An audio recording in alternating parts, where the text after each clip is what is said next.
Welcome to Gambling with an Edge. And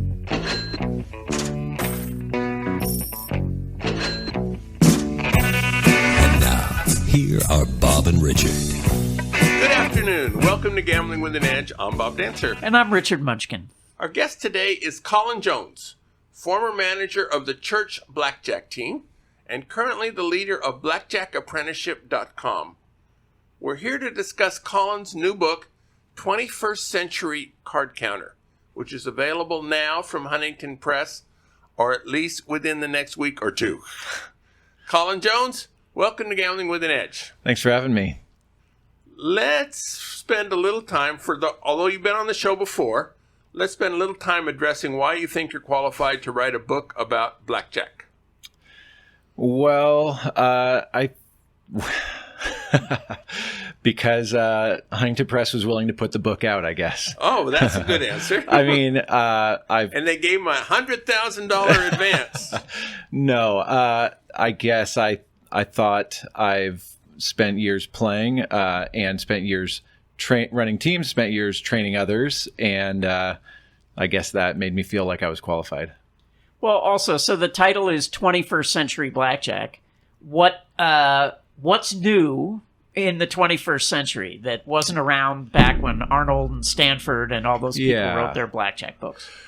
Well, that kind of gets at why did I feel like I should write this book? And there's, a lot of very good books on blackjack and card counting. But there are kind of two things. One is a lot of people ask me, hey, what book should I read? And it always felt like it would come with some sort of caveat. I started with Professional Blackjack, which is great, but it's Stanford Wong. Yeah. It's mostly the numbers. And man, it was a mess me figuring out my bet spreads just from that, because it talked about Kelly criterion, but it wasn't enough to really know. And it didn't get into what I'd call the art of advantage player card counting. It gets into the skill of it. I loved Burning the Tables in Las Vegas. That came out, maybe a year before I started playing. And I remember I was substitute teaching at the time, and I took the cover off. And so the students would be doing their thing, and I'd be reading Burning the Tables in Las Vegas behind the teacher's desk. And it was great, but I would tell people, well, it's a good book, but I really don't recommend his cover strategy, the ultimate gambit. At this point, it's too expensive, based on most of the games you find. So there are kind of all these caveats of like, well, this book's good, or this book's good. That was half of it, is like, well, what, people have been asking me for 10 years, what book should I read? And start to think, well, what would I put in a book? The other is just friends saying like, oh, you should, I'd tell some stupid story and they'd be like, oh, that's great. You should write a book. And you just kind of have that in the back of my head. And then the final thing was my buddy David, who goes by Loud and Often. You guys have met him. And he was like, Colin, I'll help you write a book if you help me publish one, because he's a great writer and great stories. And I said, that sounds like a fair deal. Help, why don't I do this? And then I'll help you, through whatever, self-publish or whatever it is, his stuff down the road. So, I agree, like Professional Blackjack, it's a lot of numbers, and your book is not so much about how to learn how to count. And I think really, even to this day, one of the best books for that is Lawrence Revere's Playing Blackjack as a Business, because it's got all these sort of test yourself charts on the basic strategy and the index numbers and stuff like that. And pretty colors on the tables. Mm-hmm. And I found those really helpful, right? The color coding the basic strategy charts I thought was a really great idea. I think it makes it easier to memorize.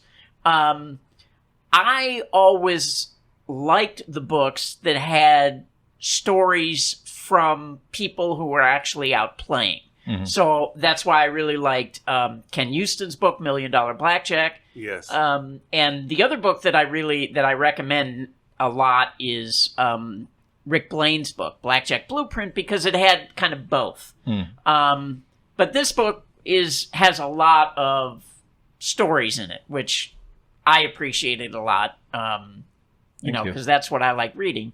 So that might explain Gambling Wizards. Yeah. Oh, yes. Great, yeah. Right. great stories.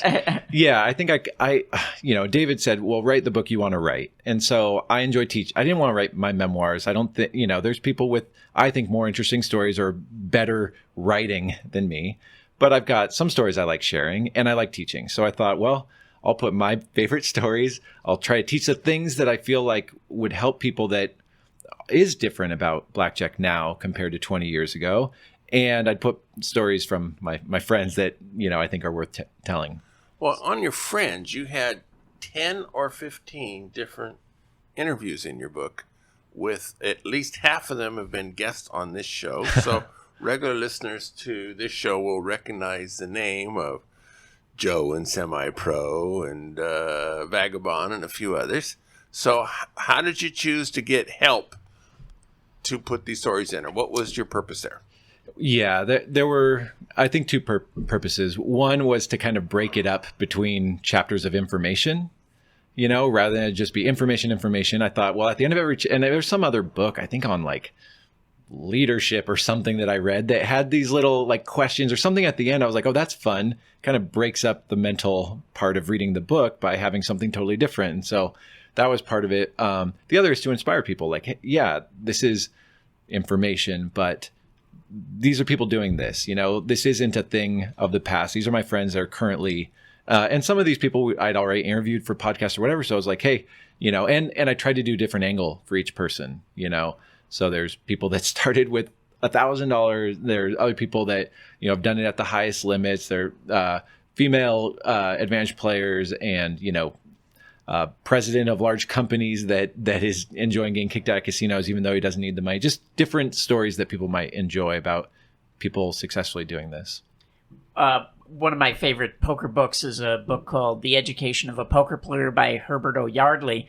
And I always thought if I was ever... World War stories. Yeah, if I ever was going to write a Blackjack book, I thought it was a great kind of format, because what he would do is he had these just amazing stories of his life. He was a spy during World War II in China, but then at the end of each chapter, then there would be a section on teaching you how to play poker, which, his poker playing was basically play tight, but the book was so good because of the stories. So that's cool.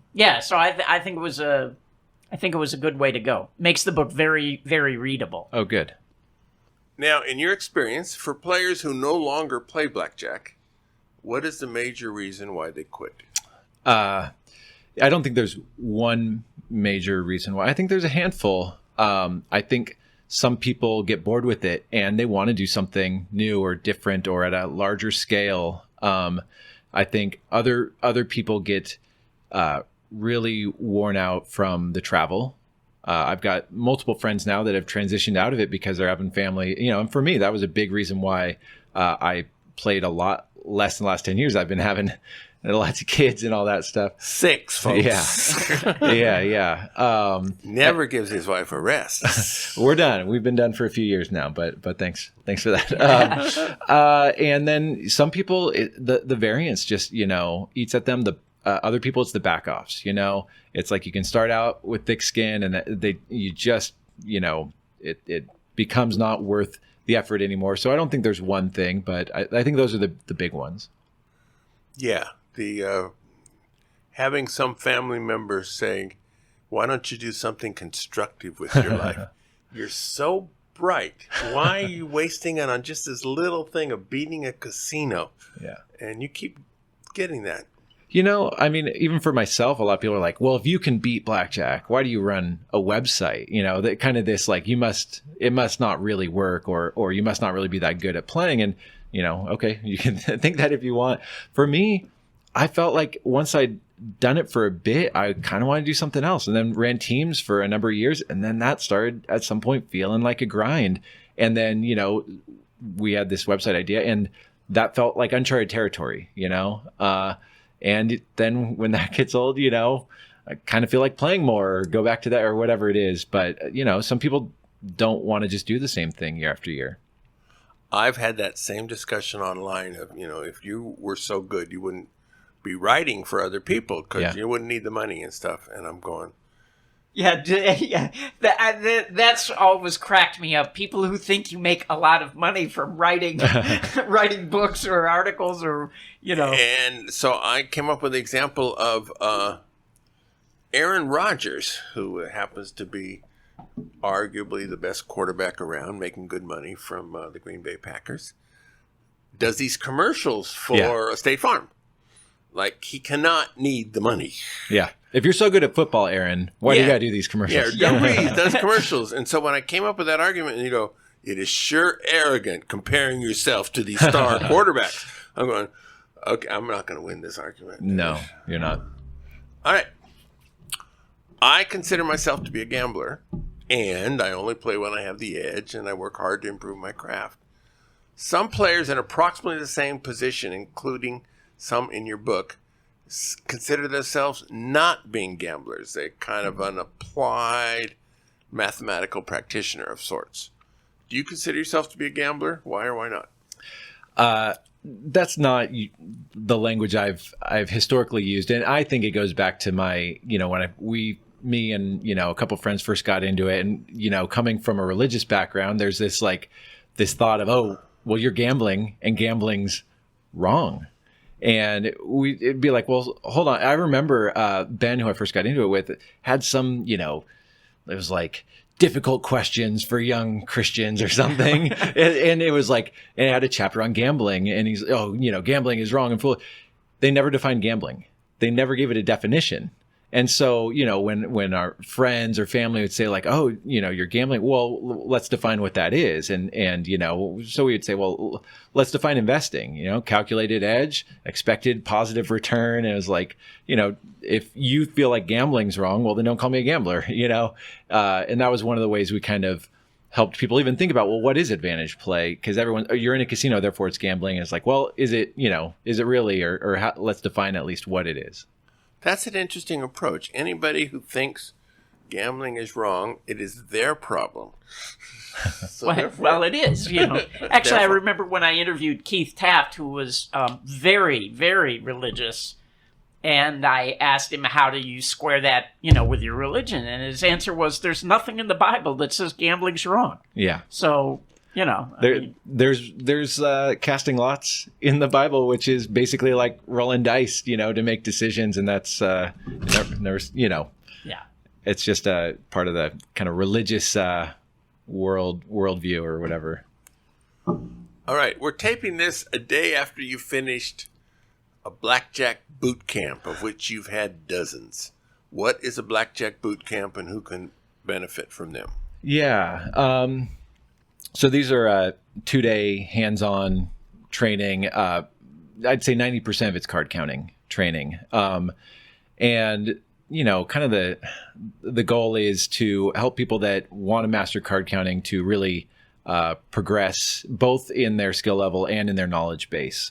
So, I know when I tried to train myself and I thought I was pretty good, then I had my friend Ben deal to me and completely destroyed me, and I'd been playing 25 hours a week, really just kind of breaking even for a month or two, and probably 2 months, just kind of breaking even. He dealt to me and I made, he would add up my hand wrong and I wouldn't notice. He'd mispay me and I wouldn't notice. I got off on the count. I misbet. And it was humiliating. And it was the best thing that ever happened to me. And what was interesting is he'd actually been trained, I shouldn't say the name, but a large national blackjack team. And I know he didn't pass his first several tests with them. So there's kind of this, we had found, running blackjack teams, people don't know what they don't know. So getting that hands-on dealing is part of it, but also the knowledge base, the things that I'm not going to put, in a video course or getting those questions answered. And we always have guests like, some of the people that are interviewed in the book or have been on Gambling with an Edge. And sometimes we get special guests like Tommy Highlander yesterday. John Chang came by and spoke for half an hour. Andy Block's been there. Yes. Russell Fox was in there for some tax advice. Anthony Curtis. Yeah. I don't know if she wants her name, but someone that ran a large team came by and told stories. So that's always like really. We called her Thea when she was on this show. Mm-hmm. So that's what it is. Who does it benefit? I think someone that wants to. I mean, someone that wants to take it seriously enough that it's worth the investment. It's not cheap. But we have, for the people that put the time and energy in, it's been a good resource for them and good networking and all that. Who is JC Rocks? Yeah. So we were just talking before we started recording. I think you called me a boring married man or something like that. You say like any good stories. I was like, well, yeah, you're not too wrong about that. As far as the last, few years, I haven't played a lot, but, I was saying that I just got done, recording a podcast, for Blackjack Apprenticeship podcast with a guy that goes by JC Rocks. And he came to a boot camp a little over 2 years ago, and he'd clearly worked on his game. So we do a test out basically. And I'd say 10% of people pass it, like not very many. And a lot of people are close and a few people are very far away, but he nailed his test out. And clearly had the skills, and we've kept in touch. And I just interviewed him because 2 months ago he got backed off from a place that he'd been playing locally that he took combined about $250,000 from his local casino. He said he could walk there a couple miles away, and it's just a great story. 150 of it from card counting, the rest from some other stuff. To take 250 out of one casino, especially a local casino where you're there all the time, that's a pretty amazing accomplishment. And maybe not a smart accomplishment. You want. Well, I mean, you still want to make the money, though. I mean, yeah. But you're burned there, and he was playing rated or unrated? Playing rated, yeah. So now they have his picture and his name and his address, and he has their $250,000. Yeah, right. I mean, you're not going to take 250 out of many casinos in the United States. Yeah. So one of the things that was fun about this is that a few years ago, me and Joe, that's been on your show, had this discussion of like the days of taking six figures from a casino are over, is what we'd concluded maybe 3 years ago. And I talked to three people today. Joe's one of them, that since he and I had that conclusion, he's taken 100,000 from a casino. And, obviously JC Rocks, and another guy that I was talking to today was like, oh yeah, I took 140 from them. And it's like, that's incredible. Let me interview you about it. It's actually someone you've interviewed. I mean, a lot of that has to do with how high their limits are, right? So if you can bet 5,000, it's easier to take six figures than if you can only bet 500. When this was 500 that Wow. This guy did it from, he had the skills, but he also put a lot of thought and energy into his approach of not banking too large of. You can listen. The podcast should be on iTunes by the time this comes out, but he didn't bank too large of wins. He let himself bank some large losses. He didn't cash out too much at any given time, and he stuck with the shift that was comfortable with him. And he was just a local that's in a few days a week, and not every. I mean, the other thing that's really important is hiding, especially if you're on a card, is hiding the amount that you win. Yes. And generating losses, phantom losses, so that your overall lifetime win, in their mind, doesn't get too high. So they knew what he'd won from the blackjack tables, 150,000. Accurate. They were accurate. They were accurate. Yeah, so he didn't know about rat holing. That's not something you teach in your boot camp. Well, it's something we talk about, but he, I said, that's a skill. He wouldn't cash out too much at a time, but he was playing rated, and they knew the purple he was taking from the table or whatever it was, and maybe he could have lasted. I don't even think it was the amount. I think it was that someone did an evaluation when everyone else had written him off, and so it's a remarkable story. I'm not saying every card counter is going to do that, but it's pretty cool. Yeah. The first question I asked, which we never really got to, was how is card counting different in the 21st century? Yeah. And what struck me is it always used to be you wanted to not get known, not get recognized, keep a low profile. But the approach of all these guys in your book seems to be put it in their face until they throw you out. And it's been remarkably successful with that kind of strategy. I'd say the people that have made the most money, that's what they've done. And they're okay with the fact that they're going to have a lot of back-offs. They're going to travel, but they're going to really just go after the money, and that's really been Tommy Highland's approach for decades. Yeah. These guys inspire me, because that was the way we played back in the day. But then I hear people, say, oh, it's not what it was when you played. And I don't play much, like maybe 100 hours in the last year or so. But these guys, they're just doing it and they're proving it can be beaten. And I'm sure there are some things that were really nice in the 80s and 90s and early 2000s that doesn't exist. There are countermeasures that make things more frustrating. But to say it can't be done, like these guys are proving otherwise. And I think that aggressiveness is pretty necessary. I thought there was a really great story in the book, and it might have been you, where you were in like Wisconsin or somewhere, and you basically backed yourself off. Yes. Right? That was you, right? Yes. Yeah. Why don't you tell that story? So we did this a couple places, but the Wisconsin was the most dramatic. Another place was like a 6-hour drive. But what happened is we started getting heat. We'd been playing for 2 days with spotters, and I was the big player. And day one was great. Day two, it was going well, other than we were losing. And then I get called into a table, and it was like the shift change had happened, and some new guy, he comes and he starts thumbing through the cards in the discard tray, and we're all panicking, like, oh, we're done here, and we made some sort of, team decision, let's get out of here before we get backed off. And so we go and we kill like half a day in our dumpy hotel room and then fly home. And then it was like, are we really going to buy airfare back to Milwaukee to give it another try? As opposed to, what if we would have said, well, we're getting heat, let's just play till they back us off and see see how much EV we can get before we get backed off. Well, we found out maybe 3 or 4 years later, actually, I think from Tommy Highland's son, he's like, oh, that place? Yeah, back then they would let you play till you'd won 100,000 before they would back you off. And it was like, I died inside that we'd have left a place we were down at and could have just continued to play all night, maybe extended our trip several days. Yeah. Big danger backing yourself off. Yes. It's something that... Yeah, well, I'll have something to continue your thought.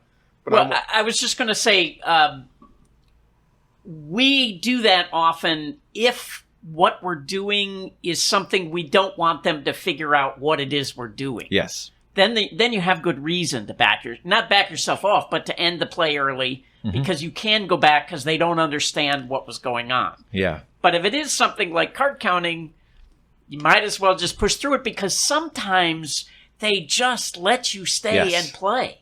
And also, I've also found that the majority of the time, a guy who thumbs through the discards doesn't really know what he's doing. He's just doing it to see if you react. Which we did. So that reminds me of before you said, well, hold it for the show, but this ties into the story in Arizona. We were playing, it was our second trip to some casinos in Arizona. And we'd been there, I think, 4 days. And we show up, day 4, we show up at these casinos. It's kind of split up. We're just spreading large bet spreads. And there's our pictures, the 4 of us on papers in every pit, our 4 pictures printed out. And it was like, oh, great, we're flyered. But it was day 4 of our trip. It was our second trip there. We knew we weren't going to come back anytime soon. And so we, decided we maybe learned from that previous experience, said, well, let's just play and see what happens. And they would huddle in the pit and be whispering and did nothing. And we continued to play. We beat those 2 casinos for $80,000 over this 4-day trip, and they didn't back us off until we cashed out $140,000 in chips.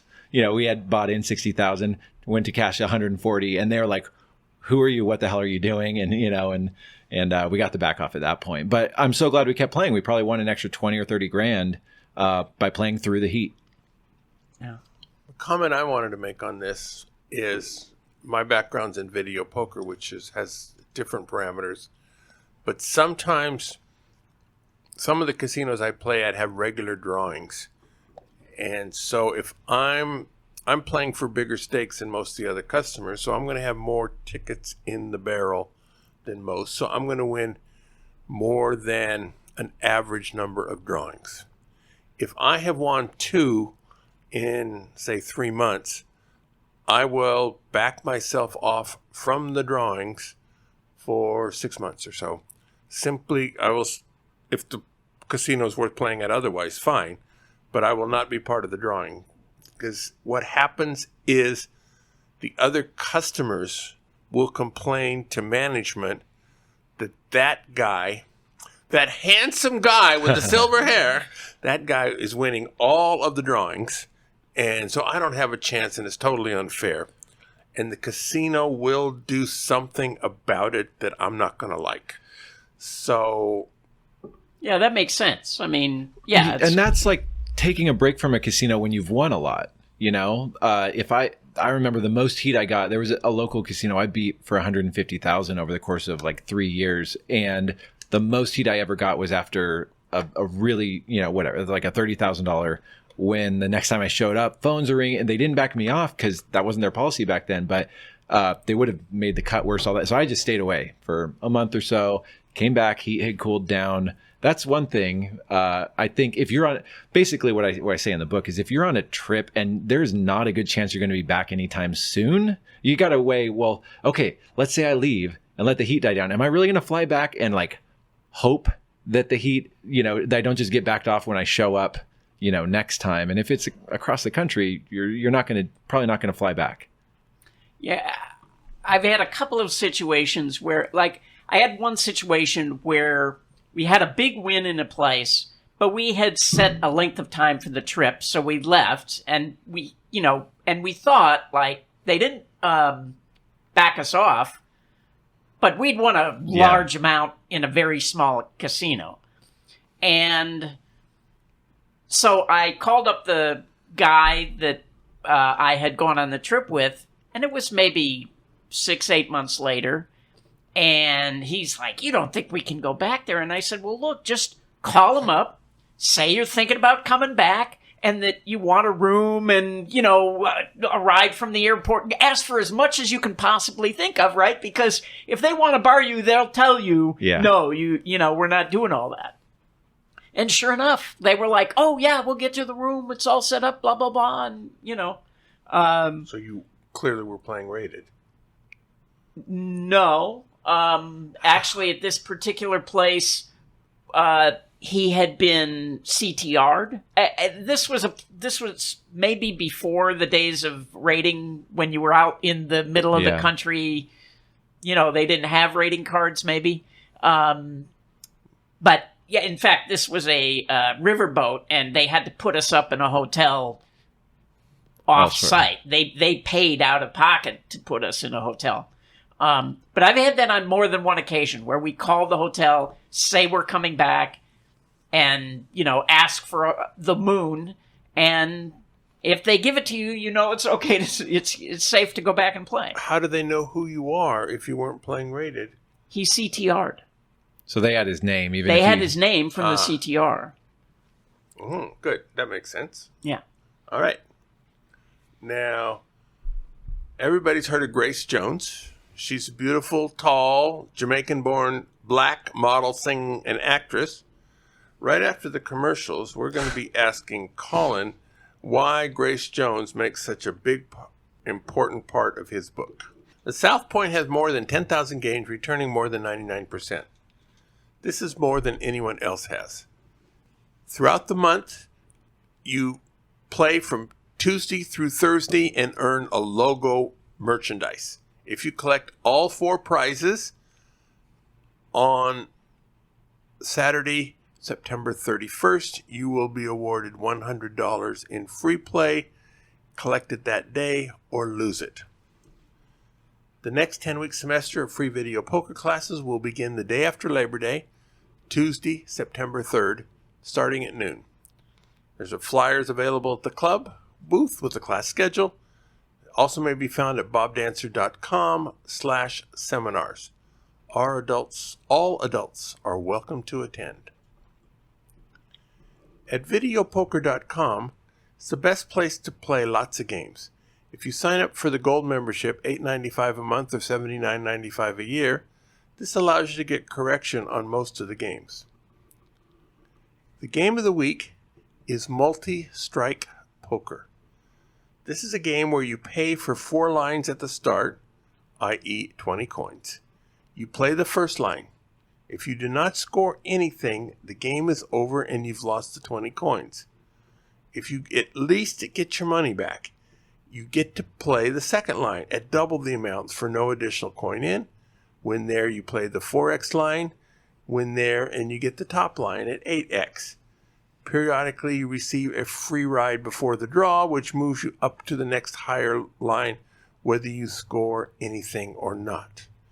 A separate strategy is required for each line. The Video Poker for Winners software includes this game and the strategies required. On average, playing the multi-strike version of a game adds about 0.25% to the EV. Multi-strike, jacks or better, will be included in the upcoming semester at South Point. So, Colin Jones, how come Grace Jones is in your book? Well, unfortunately for you, Bob, it's a different Grace Jones. My wife, her maiden name isn't Jones, but when we got married, her name changed to Grace Jones. And I used to send her, I would Google search Grace Jones and just send her random images of, say, hey, I found you online. And it would actually be the Jamaican-born model and actress. But no, I trained my wife to be a guerrilla BP at one point when I was kind of burned at the good games in Vegas. Well, she had no interest in card counting when I got into it. No interest when I started running teams.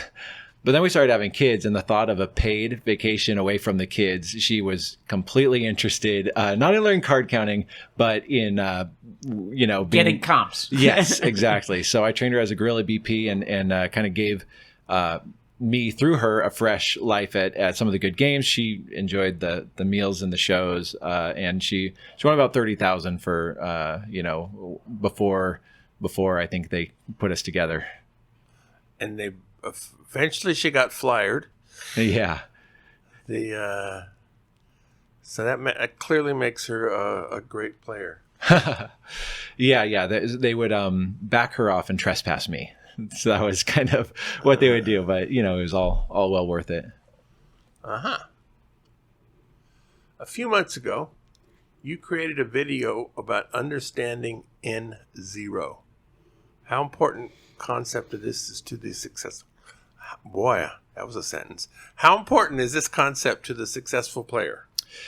Yeah, I think it's important if you're going to try to be a professional card counter. If you're just looking to, I kind of lump advantage players into different categories, the lowest being, the hobbyist. And they want to feel like they're playing with an advantage. At the end of the day, whether they generate any positive EV is tough to say, maybe a little bit. Then there's a semi-pro that isn't going to quit their day job, but they're going to make, profit each year on top of that. And then there's the professional. Well, if you're doing it professionally, and you're living off savings while you're on the road, all that stuff, I think knowing, having a good idea of how big the long run is for a given game is helpful. And where this, I think you should define NO. Yes. So where this came from is running the church team, which, we had $1 million bankroll. We had, 10 to 20 players on the team at any given time. There were certain games that were positive EV. But then when I started kind of digging more into it through like CVCX or whatever, it would say that the number of hours to overcome one standard deviation, it would say it was something like 800 hours. One standard deviation is kind of nothing. To be within earshot of EV is going to take 2 standard deviations, and you can get that number by multiplying the N0 by 4. So we're talking 800 hours. It's going to take 3,000 hours to really be, guaranteed. That's only 5%. Yeah. Within 5%. Yes. So I'm thinking our team's not going to play this garbage game for 3,000 hours. And so I said, hey, let's not play these games. So if I were going professionally, I would want to feel like every year I'm ending up in the positive. To do that, if I'm going to play 1,000 hours, I'm going to keep my N0 at, 250 hours or less. If I'm only going to play 500 hours a year, maybe I'm going to keep my N0 at 100, 150 hours, because That might be hard to do, though, right? To find games where... Yeah, that's going to be hard to do. I think keeping it under 250 isn't difficult if you've got a bankroll and you don't mind aggressive bet spreads. You can definitely keep it lower by playing double deck games or by wonging in aggressively. But there's just some games where the deck penetration and the rules, it's positive EV, but you're kind of gambling in the short term. And you make a point several times in the book and on the air that it's not so much about winning money, it's about generating EV. So explain why you talk that funny way. Yeah, I mean, when we started the church team, like the larger blackjack team, we were taking our friends that knew nothing about blackjack or I'd never been in a casino till I read Professional Blackjack and spent some time practicing. But so we tried to create this kind of, okay, what is this? Okay, it's investing, not gambling in our definition. And how do we do that? Well, we generate expected value, positive EV. So I've been talking this way since those days. But someone will email me and say, hey, your training's great. I took $1,000 and I made $5,000 with it. And I say, no, you didn't make $5,000. You won $5,000 and you're probably going to lose it back tonight, because if you went in with 1,000, you're over betting, So, really to divorce ourselves from the short-term results and think in terms of the long run, think in terms of expectation. And I tried with this book to really lay that foundation, because there's a lot of gamblers that use card counting to when I mean negative EV players that know enough about card counting to fool themselves into thinking, they're... Yeah, and that is such a hard concept for people to get. Yeah. I mean, it's just really tough. And I get the same kind of things all the time. Oh, but I made $5,000 or whatever. But yeah. It's hard to explain it, and it's hard for them to understand it. Yeah. Well, I've tried. I think I used some basketball illustrations of the expectation of a 3-point shot versus a 2-point shot and how that's changed the NBA, because they're thinking in terms of expectation, and, tried to help. Yeah. Try to find real world, outside the casino examples. But yeah, maybe Pudding Guy. That's yes, a good, yeah. For listeners who don't understand the reference of Pudding Guy, you can just Google it in Wikipedia. He's got a Wikipedia page. Yeah. Well, I mean, even you guys had Jeopardy James on recently, which was an awesome interview. Thank you for doing that. We're DVRing his Jeopardy shows, but he thought in terms of EV on the show. He said, how am I going to, and even, talked about maximizing expected value. I love when people outside of, casino games talk about maximizing expected value. Yeah. Football's gotten into statistics a lot to maximize the expected value. A pass play is more valuable than a run play, all that stuff. Now, for listeners to this show who are interested in getting 21st Century Card Player, are you offering any special incentive for them to buy via your website?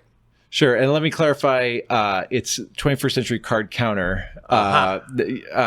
Richard, you said 21st Century Blackjack. There is a book out there called 21st Century Blackjack that promotes progressive betting. Oh, God. So don't accidentally buy that book. It's about 15 years old. But 21st Century Card Counter. We didn't come up with a better title, so that's what we went with. So for right now, as of today, it's in pre-sales, and I think it will be for a few more weeks. And I will keep this, because I'm on this show with you guys, I'll keep it open at least, for a couple of weeks after that. But okay, so at least till, say, September 10th. Okay, I'll do that for Gambling with an Edge listeners, at least for them, if not for everyone. I'll just keep it open. All right. So now, what's the nature of this deal? Yeah. So I have it 21% off. Get it? 21%. And I put together some bonuses. I was just trying to think of, when the book comes out, what would make it fun? And so did 3 roughly 30-minute video interviews with $1 million card counters. So Yoshi did it in a Yoshi costume, like Yoshi, the video game character. He said, well, I don't want to be shown. I said, I'll buy you this costume if you'll do this. And he said, sounds good. So, Joe did it in disguise. And then, as in Joe and Semi-Pro? Yes. Yeah. And then, my buddy David, who is on the church team, he goes by Loud and Often. So these 3 video interviews with $1 Million card counters. And then we put together a couple kind of like ebook bonuses. There's a kind of a guide to being a card counter in Vegas that people have been given really positive feedback on. People seem to like that, and some training guides. So I just kind of put these bundle of bonuses together for people that buy it through blackjackapprenticeship.com, or you can buy it through Las Vegas Advisor, but you won't get the bonuses. Yeah, don't get the bonuses. Yeah. So that's why you got to buy it from me, and then I make like an extra $3. So There you go. very good. Actually, for people looking to improve their blackjack counter skills, that seems to be a good deal. 21% off. Get it? Okay. You mentioned Joe and Semi-Pro. Now, I've visited the Blackjack boot camp more than once, and they're always there. You have, like, training people, you They're have stalkers. 5 tables, blackjack tables going, and so each table has like 4 participants, and so you have one of your pros dealing, and sometimes, depending on how many are there, other pros coming in and start asking them questions that they might, hi, where are you from, how come you're in town, and whatever normal kind of questions to see if it throws people off. So these extra pros are a clear part of the process. So you could not do this without them. Oh, a boot camp? Yeah. Oh, yeah. Yeah, I'd be in trouble. Back in the day, me and David could pull it off because it would be, 10 students or less. But yeah, it's become a kind of a immersive thing. And Joe and Semi-Pro and my buddy Spartan and David and other people helped me put it on. I think for them it's more about giving back and the networking and the hangout than anything else. But yeah, they're a huge part of it. Actually, then you mentioned the word networking, which I talk about often on the show. I think is just an enormous part of being successful in this business. Can you address that? Sure.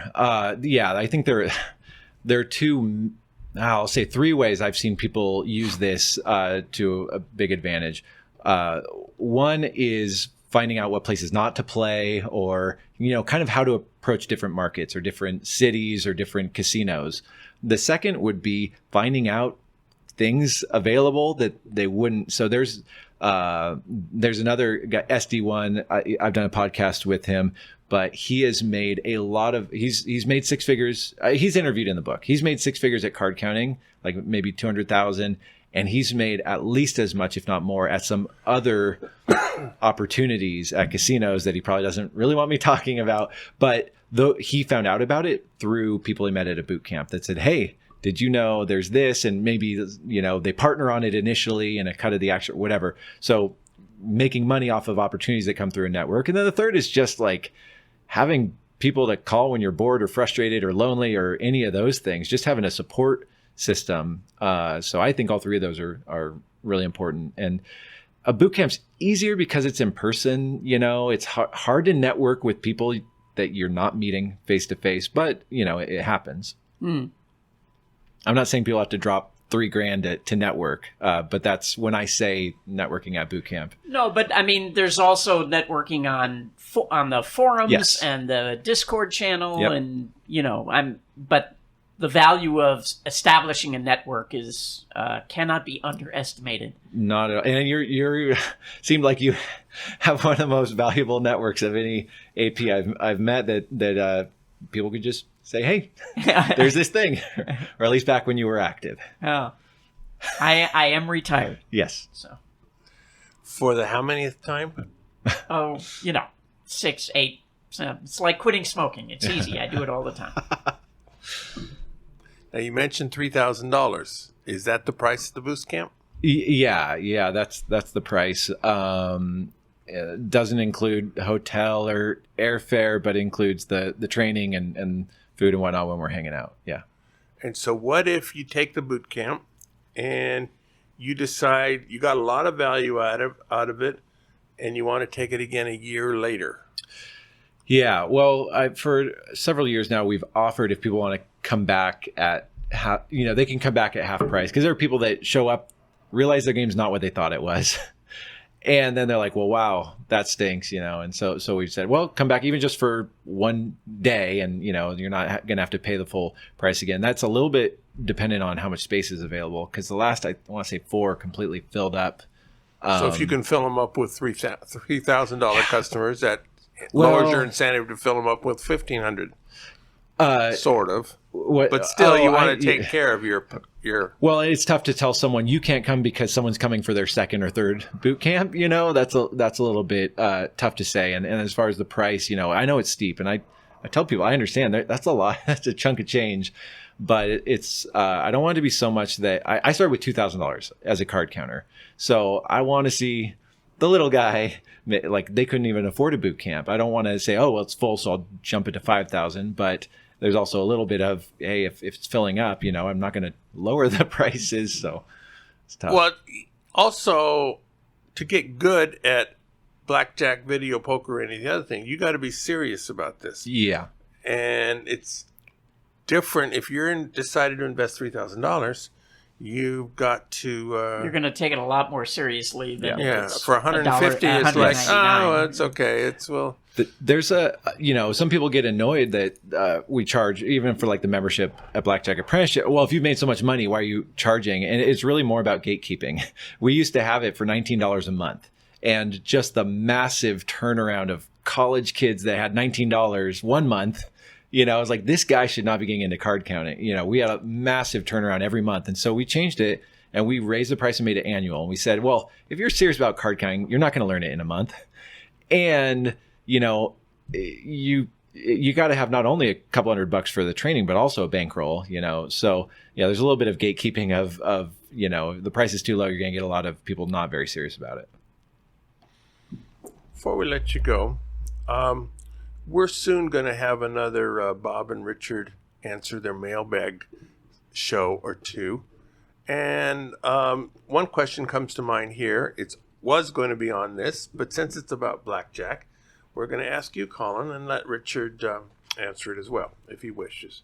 And the question is, can deep penetration and a big spread overcome a 6-5 blackjack game? I bet you get that a lot. Yes, there are beatable 6-5 games out there. It's got to have a lot going for it. I'll put it that way.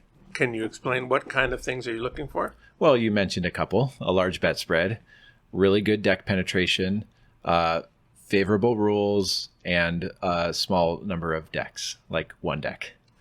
Yeah. 6-5 when it first came out was advertised as single deck. Yeah. We have single deck blackjack on the Las Vegas Strip. Bally's had a huge sign, but it was 6-5. And, there were a lot of people in the blackjack community who said, this is terrible. This is the worst thing that ever happened, and you should never, ever play. And for a lot of professionals, it was a gold mine. Yes. Card counting is one of the more difficult ways to make money at 6-5, but there's certainly 6-5 has been great for a lot of professionals, and not even just single deck, just in the beginning anyway, just they didn't sweat the game much. So if you were playing 6-5, they didn't really pay attention to you. Yeah. And now, they may not understand how you're beating it, but it doesn't matter what you're playing anymore. Now, a lot of casinos, if you start to win a lot of money, they just throw you out anyway, even if you're playing craps. I mean, it doesn't matter anymore. So 6-5 isn't as great as it once was, but. And if you're straight counting, there's probably much better games, technically, I've come across some games. It's like, oh, I can make 100, 150 at this 6-5 game after I run the numbers, not just follow my gut or whatever, but I can beat the 6-deck 3-2 game, across the pit or in the other casino for more, Yeah. If you really think you're going to last a lot longer, then it could be a smart way to go. But yeah, technically beatable, not the best for card counting. Another question that I'm not going to get to answer, Richard, on that show, because we're asking it now. Somebody found a game in Kansas that's called Dead Man's Hand Blackjack. Pays extra for aces and eights. Should be easily beatable, right? Have you heard of it? I have not. What does that mean? It pays extra for aces and eights. Presumably, I don't know. He didn't. This is all the whole question. Like you end up with 2 pair with 16 and with. Wait, how A would pair this, of eights or how a pair would of you, aces? I don't know. How would you get this hand? Or maybe you split eights and you get aces on it? I don't know. There's some of them. Anyway, I've not heard of it. It could be the number of eights or aces that come out on the table. Here's the deal: is you need more information. You need to analyze the game. I'm not going to tell people what to do to analyze it, but the people that are beating things like that, they've analyzed the games.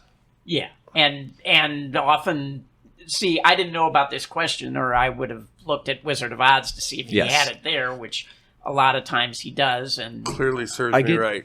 I get a lot of those emails, and the first thing I do is Google search it. Is as it been, Wizard of Odds, Dead Man's Blackjack, or Casino 888 or 888casinos.com, Dead Man Black, see if Elliot Jacobson, if someone's analyzed it. The next is if you have someone that can analyze those things, but I haven't. But the other thing I would say is, if it involves how many aces and eights are left in the deck, then obviously that's countable. The problem is if it's a side bet, which often that seems to be the trend now, is they've got just dozens and dozens and dozens of side bets. Often the limits are so low that they're not really worth much. Yep. And our final question to Colin, should somebody want to get in touch with you, what's the best way for that? gamblingwithanedge@gmail.com. Send all questions there. No, I'm just kidding. You can. You can send us your questions there, too. Yeah. I think email Colin at blackjackapprenticeship.com, or that's a long one, so you might misspell it. I don't know. Just go to Blackjack Apprenticeship and find the contact form or something. And I reply to the emails that I get. And your first flippant answer was actually reasonable. Yeah. We get a number of requests at gamblingwithanedge@gmail.com of, can you put me in touch with Vagabond. such and such an author. And so what we will usually do is respond to that person with blind CCing whoever they wanted to get in touch with. That's great. And should the guests wish to follow up on it, they have the contact information. But we can't guarantee who these people are or anything like that. Yeah, you're not vouching for them. So, very good. So, Colin, thank you. Good to have you back again. Yeah. We appreciate your support of the show and for having all these boot camp graduates who become guests on our show. Send us your guests. Well, thank you guys for what you do. It's a huge service to the Advantage Play community. So thank you guys for doing this show. All right. Thank you. Thank you, Richard. Go out and hit lots of royal flushes, everybody. Good day.